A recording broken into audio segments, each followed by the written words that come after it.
killing relationships these days. No one wants something serious, bro. Everybody's 50-50. That shit. I'm used to like a provider. Yeah, everybody's like 50-50 now. Okay. That shit, bro. Crying over guys who weren't even paying bills? Ghetto! Crying over guys who weren't even doing anything for you?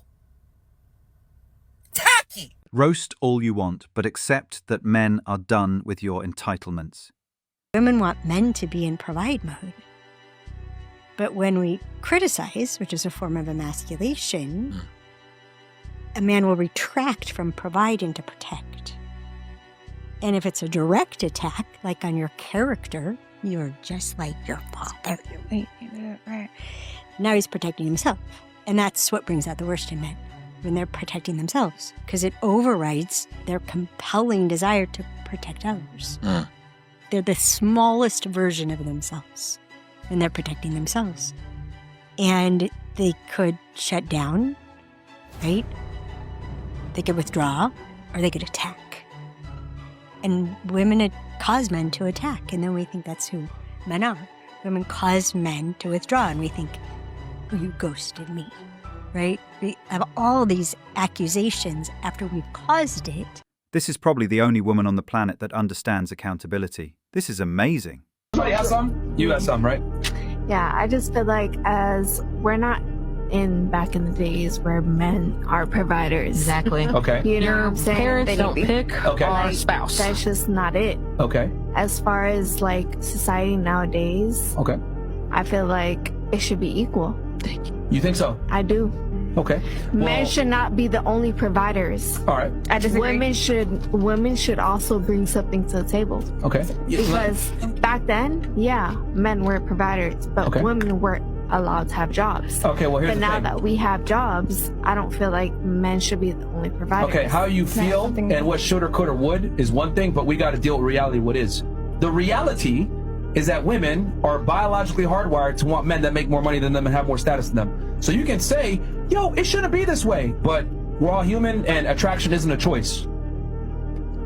You could say men and women should be equal, but it doesn't operate that way. Do you want a guy that is your height? I have something. Hold on, stop. Do you want a guy that's your height? I'm just saying. Answer the question. Do you want a man that's your height? No. Or preferably not taller, right? Oh, I'm taller. Okay, do you want him stronger than you? Yeah. Do you want him to be more competent than you? Smarter than you? Being able to lead you? Yeah. Okay. Do you want him to make more money than you, preferably? If you had a choice. Yeah. Okay, so nothing about what you want is equal.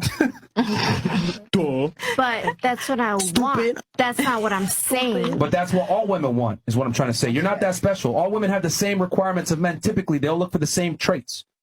Myron, you know most We're women not are that delusional. different. That's what I'm trying to say. She's trying to say it should be equal, but her own attraction triggers are not equal at all. She wants a man who's superior to her. No, that's not what I'm saying. Did I not just describe traits that are superior to yourself? No, you didn't. The fuck? Yo.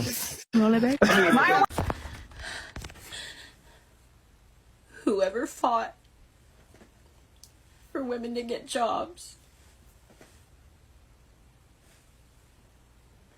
Why? Why did we do that? I am so tired. I want to just put my feet up. Like, I am... Oh my god. Feminism is one of the worst things that's ever been perpetrated on women and society as a whole. Imagine convincing women that a job was some freedom they were deprived of instead of a burden that they were being protected from. Once you successfully do that, you instantly double your revenue as the government through taxes. Imagine incentivizing single motherhood and convincing women that men were obsolete. With these constructs in place and women away from the home and at the workplace, who's supposed to raise the children? You guessed it, the state. So now the state can raise and brainwash your children into believing all these perverse ideals. When you emasculate men and you promote promiscuity and the family unit is successfully broken apart, what you have is an easily controllable and docile population that will go along with anything. And that's what we're experiencing today. No offense, but this is why leadership roles are more fitting for men. Okay, listen up. Dating a man who can't give you what you want is literally a humiliation ritual. Yeah, I said it. Yeah, okay. It's a humiliation ritual. Why would you date somebody who is not able to provide? Why would you date somebody who can't look after you? Why would you date somebody that is not ticking your boxes? They're not showing up for you. They're not working hard for you, so that means they're not serving you. They're not pleasing you. Why would you put yourself through that? Why would you do that? Why would you do that? What was the reason? What was the reason? I need to know. Let me know in the comments below. I'm actually curious. I'm a curious cat. You guys know how I am. I want to know. Why did you date the man who couldn't give you the life that you deserved? Why? Baby girl, don't worry. We all make mistakes, okay? We live and we learn. And Provide. Aren't you independent? If you want money, don't get married, get a job instead. Live stress-free. No? She's disrespectful and mean to you because she married you for stability and you are not the man of her dreams. Let me cook for a second. She's disrespectful. She's mean to you. She's not freaky with you. She doesn't appreciate you because she married you for stability. You were the safe option. You do not turn her on mentally, physically. You do not stimulate her in any way. Honestly, her stomach turns at the thought of you touching her, but she knows if she doesn't give it to you every once in the blue moon, maybe you'll get fed up and leave. She's not happy. That's why you're not happy. There's no pleasure there. There's no happiness there. There's no love there. It's just stability there. And she's selfish.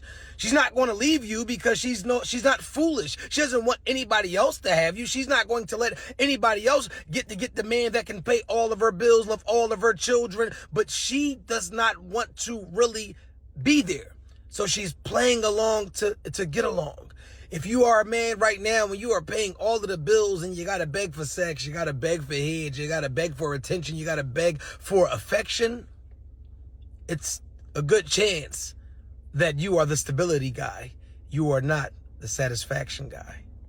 Men control who gets married, women control who can gets the pussy. Men choose very, very wisely. Men, women, money. Very controversial topic. I put something out the other day just to kick at the wasp's nest. And most of the time, reactions come from deep insecurities or unhealed wounds within people, right? I've spoken about this on my page. And so it was interesting to see the reaction that I got from this post. You know, I'm a woman and I speak to a lot of women, and we sometimes feel that it's hard to connect to men, right? Like at this time, it might be hard to find an individual that you can really relate to or connect with. But I didn't realize that men were feeling this on the back end.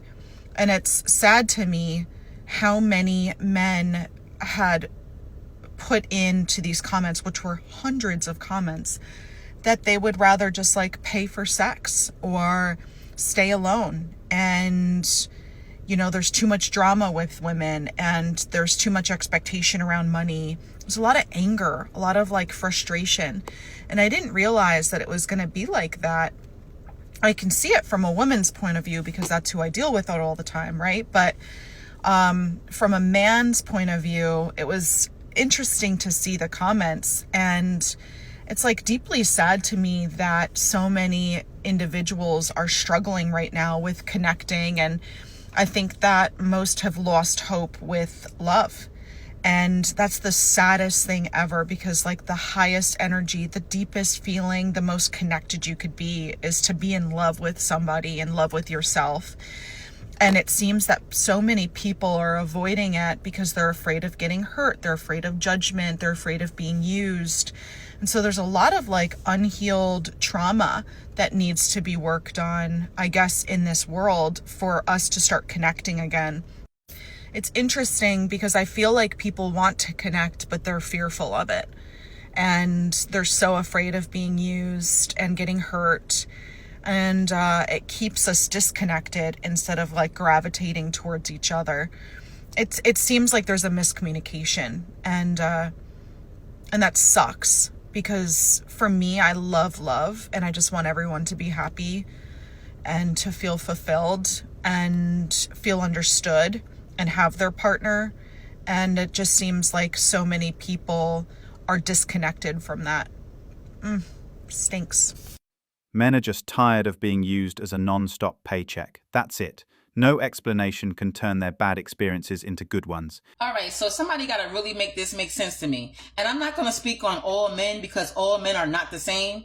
But if you get offended and jump in my comments, I got all day. But I have never in my life seen some men, complain about a whole bunch of nothing. Y'all complain too damn much. Y'all not paying the bills in the house. Y'all are not the providers. Y'all are not the leaders, okay? Y'all don't pay a single utility. Y'all don't put food in the house. You don't buy Pampers. Y'all don't do nothing. But the moment a good woman, I'm not talking about no thought. I ain't talking about no hoe. I'm talking about a queen. The moment she asks your ass to do something, to do one thing, y'all start complaining. Make it make sense. Like, y'all will tell y'all whole family, yo, I found the right one. She's the one for me. I'm going to marry her. I'm going to propose to her. Yada, yada, yada. And the moment she wants a wedding, the moment she wants something that's nice for not just her, but for both of y'all, y'all want to start complaining. It's people in Italy that's paying 10 grand for a wedding. And you're complaining of a wedding that's like $4,000 that you ain't paying for. Let's make it make sense. The moment she want to make sure that you on top of your shit as a man, y'all want to catch a hissy fit. Y'all want to catch an attitude. Y'all get so defensive. And once again, not all men, but some. So don't come for me in my comment. But I'm just saying, like, make it make sense because it be the men. It don't even be the men that's working hard, that's providing, that's leading, because those men are not complaining. They know that their woman is happy. But for the ones that don't do shit, y'all know she ain't happy and y'all the ones that's complaining. She should be complaining. I'm just saying, y'all, like, don't mind me. I'm just up here just venting because it's like I get on social media and I see all these men just complaining about women and not just any type of woman. It be the good ones. Like, bro, y'all don't even know what y'all got at home and y'all over here complaining. Let somebody else have her. Like, damn. It's like y'all might as well be gay because all y'all do is women. Be gay then. Be gay. Yes, we do complain, because we can never be sure of a woman's intention now. Never. Not only are men not providers, they typically withhold things. They're withholders. They always want to be known as the opposite of whatever they are because it comes from a deep place of insecurity and projection. But when you objectively look at their actions and you look at what they're actually quote unquote bringing to the table, aka providing, at best, it is usually a mediocre salary.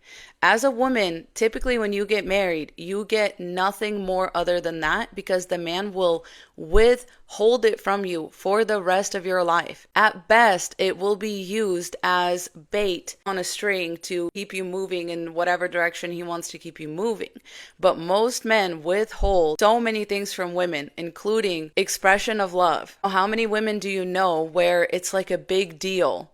A huge deal whenever their husband says, I love you, or tells them you look pretty or something like that. That's withholding, by the way. A lot of men withhold emotional intelligence, right? They pretend like they don't know or that they can't learn how to be an emotionally intelligent person, how to conduct yourself in an argument without shutting down, stonewalling, all of these things. They just would rather not do it, so they withhold that from you. They withhold emotional labor from you and from your family. A lot of times when dads are dealing with kids, they go straight to physical corporal punishment or like yelling. Others get upset with that because they are trying to actually build relationships with their children, and that takes emotional intelligence. And so most men are literally withholding that from their entire family, and they know that there are tools out there like therapy, even just like journaling and shadow work. They know that those tools are out there. They just will not use them because they are withholding that from you because it doesn't win them any patriarchy points. Not to mention the physical labor that they withhold, which you would think would be one of the very few things that they bring into relationships, but it turns out men withhold physical labor as well. So not only are the chores that men claim to provide to women less frequent and frankly less demanding, women oftentimes also have to nag their husbands into doing those chores, like mowing the lawn or like fixing something, changing the oil in somebody's car.